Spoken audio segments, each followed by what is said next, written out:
Ashrafi coaching classes के इस YouTube platform पर आपका हार्दिक स्वागत है दोस्तों।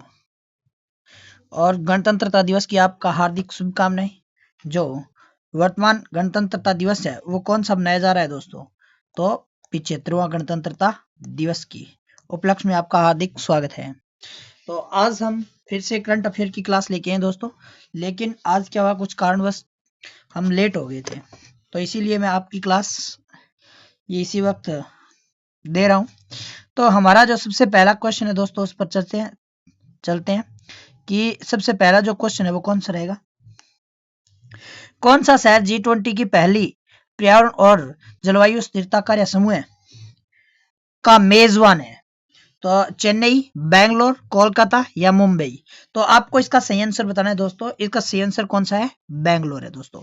कौन सा है? बेंगलोर। इसके बारे G20 के बारे में अगर बात करें भी, G20 की अगर हम बात कर लेते हैं थोड़ी बहुत। G20 की पहली पर्यावरण जलवायु स्थिरता कार्य समूह की बैठक कहां पर होगी दोस्तों? होने वाली है बेंगलोर में होने वाली है। यह तटीय स्थिरता और खराब भूमि और पारिस्थितिकी तंत्र की बहाली, जैव विविधता को बढ़ावा और चक्रीय अर्थव्यवस्था को मजबूत करने के साथ साथ नीली अर्थव्यवस्था को बढ़ावा देने पर केंद्रित करेगा दोस्तों। तो आपसे ये भी पूछ सकता है, नीली अर्थव्यवस्था को बढ़ावा देने के लिए किस का आयोजित किया जा रहा है दोस्तों वाला? दोस्तों तो G20 का पहली बार प्रतिनिधियों का बेंगलोर में कालकेर, अबेरिटम और बनेरघट्टा जैविक राष्ट्रीय उद्यान का दौरा करने का कार्यक्रम है दोस्तों। तो ये आपको याद रखना है। नेक्स्ट क्वेश्चन हमारा ये है कि प्रथम G20 ऊर्जा परिवर्तन कार्य समूह बैठक का मेजबान कौन सा देश है दोस्तों? तो आपको ये बताना है, हैदराबाद, बेंगलोर, चेन्नई या फिर अमृतसर? तो इसका सही आंसर कौन सा है दोस्तों? बेंगलोर है। कौन सा है? बेंगलोर। अगर हम इसकी बात करें तो भारत की अध्यक्षता में पहली बार G20 energy transition parking group की बैठक 5 से 7 फरवरी तक बेंगलोर में होगी दोस्तों। कहां पर होगी? बेंगलोर में। आपको ये याद रखना है दोस्तों। और ऊर्जा संक्रमण में प्रौद्योगिकी अंतराल ऊर्जा संक्रमण के लिए कम लागत वाला वित्त पोषण, ऊर्जा सुरक्षा और विविध आपूर्ति श्रृंखला, जैविक कम कार्बन संक्रमण और भविष्य के लिए ईंधन कार्य समूह की चर्चा प्राथमिक वाले क्षेत्र है। ठीक है, तो ये आपको याद रखना है। ये भी पहली G20 energy transition working group की बैठक कब होगी दोस्तों? तो 5 से 7 फरवरी के मध्य। ये भी कहां पर होगी? बेंगलोर में। अब देखो next question, carbon 20 engagement group का उद्घाटन समारोह कहां पर आयोजित किया गया है दोस्तों? तो ये भी आपको याद रखना है, 20 एंगेजमेंट। ठीक है, तो इसका आयोजन किया जाएगा दोस्तों अहमदाबाद के अंदर। ये भी आपको याद रखना है। अब इसके पर चर्चा कर लेते हैं। कार्बन जो 20 है दोस्तों, कार्बन 20 यूटी एंगेजमेंट ग्रुप ने अपना उद्घाटन समारोह कहां पर आयोजित किया दोस्तों? अहमदाबाद में, जिसमें 42 शहर 70 से अधिक प्रतिनिधियों ने भाग लिया है। और यूटी यानी कार्बन नहीं है दोस्तों, अर्बन की स्थापना से दर्ज की गई सबसे बड़ी उपस्थिति थी दोस्तों। U20 बैठक आर्थिक समृद्धि और पारिस्थितिकी सद्भावना में शहर की भूमिका पर केंद्रित थी। बैठक का उद्देश्य शहरों की सरकार को नीति और व्यवहार के बीच अंतर को कम करने के लिए जमीनी समाधानों से लैस करना है दोस्तों। तो ये भी आपको याद रखना है। अगर ये पूछ ले अर्बन 20 में भाग लेने वाले शहर कितने? 42। और कितने प्रतिनिधियों द्वारा भाग लिया गया? तो 70। ये भी आपको याद रखना है दोस्तों। नेक्स्ट क्वेश्चन हमारा ये है कि 18वीं विश्व सुरक्षा कांग्रेस किस घोषणा को अपनाने की गवाह बनी है दोस्तों? वाराणसी घोषणा, या जयपुर घोषणा, पुणे घोषणा या मैसूर घोषणा? तो इसका सही आंसर कौन सा है दोस्तों? तो इसका सही आंसर है जयपुर घोषणा। सही आंसर कौन सा है? जयपुर घोषणा। नेक्स्ट क्वेश्चन की अगर बात करें, सॉरी इसमें थोड़ी बहुत चर्चा कर लेते हैं कि 18वीं विश्व सुरक्षा कांग्रेस से समापन में जयपुर घोषणा को अपनाया गया। यह भारत के रेलवे सुरक्षा बल आरपीएफ और पेरिस स्थित इंटरनेशनल यूनियन ऑफ रेलवे द्वारा संयुक्त रूप से आयोजित किया गया।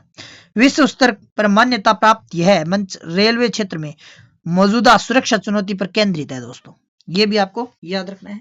अब नेक्स्ट क्वेश्चन की अगर बात करें तो वो कौन सा क्वेश्चन है दोस्तों कि इंटरनेशनल बायो रिसोर्स कॉन्क्लेव और एथेनो फार्माकोलॉजी कांग्रेस 2023 का मेजबान कौन सा शहर है दोस्तों?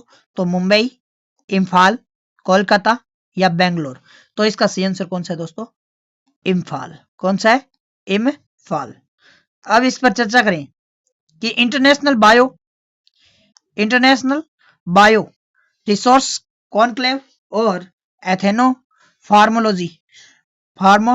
फार्माकोलॉजी कांग्रेस 2023 इम्फाल में शुरू हुआ है।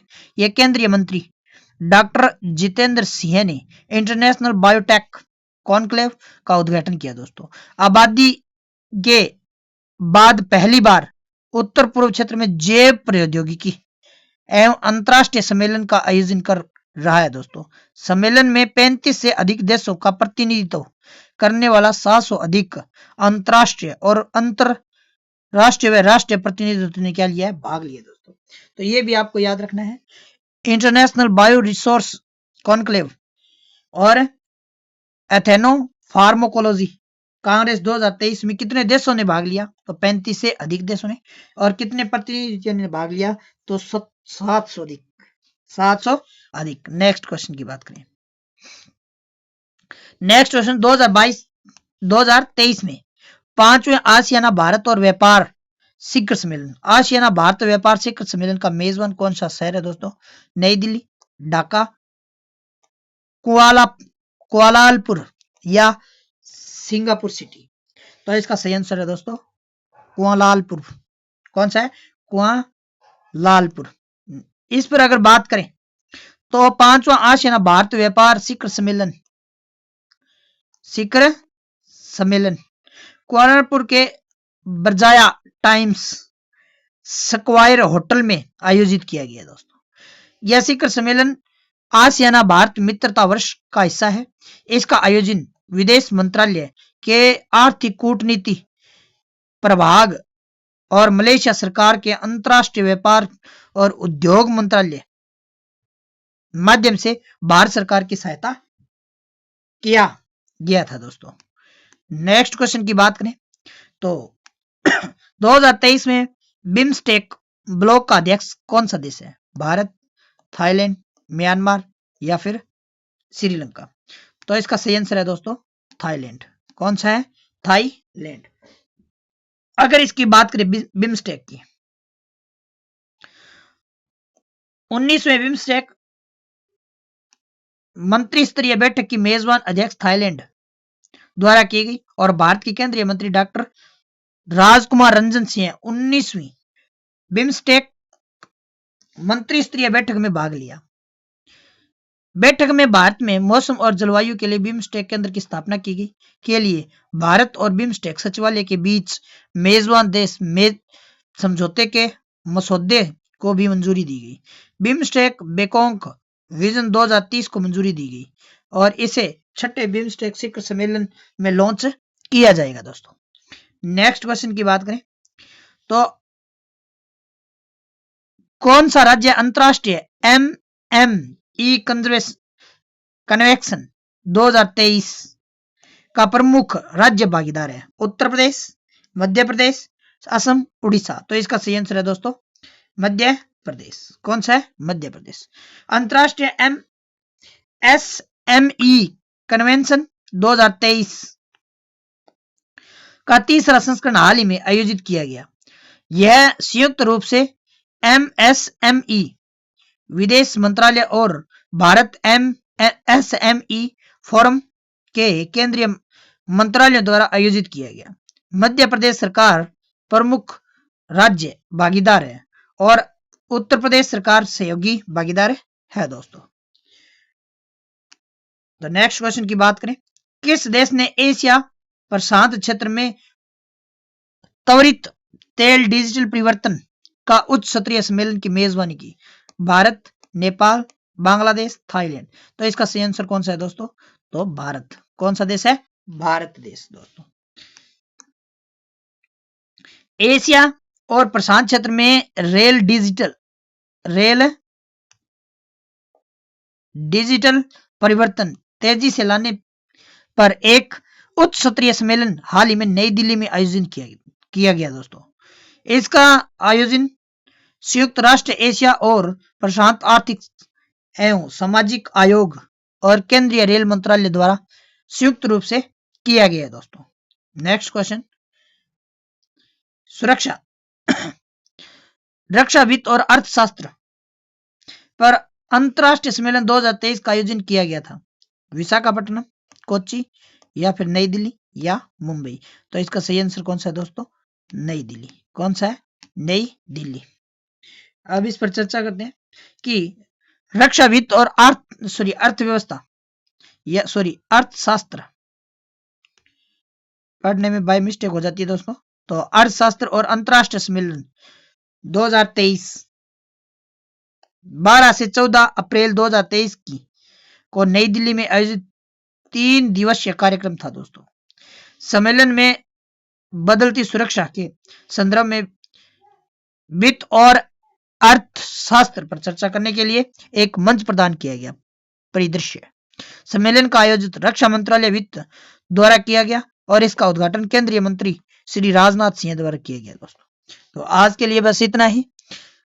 अगर किसी भाई ने इस चैनल को सब्सक्राइब नहीं किया है तो जल्दी से जल्दी सब्सक्राइब करें और लाइक शेयर जरूर करें और ये क्लास देखना न भूलें दोस्तों। Thank you.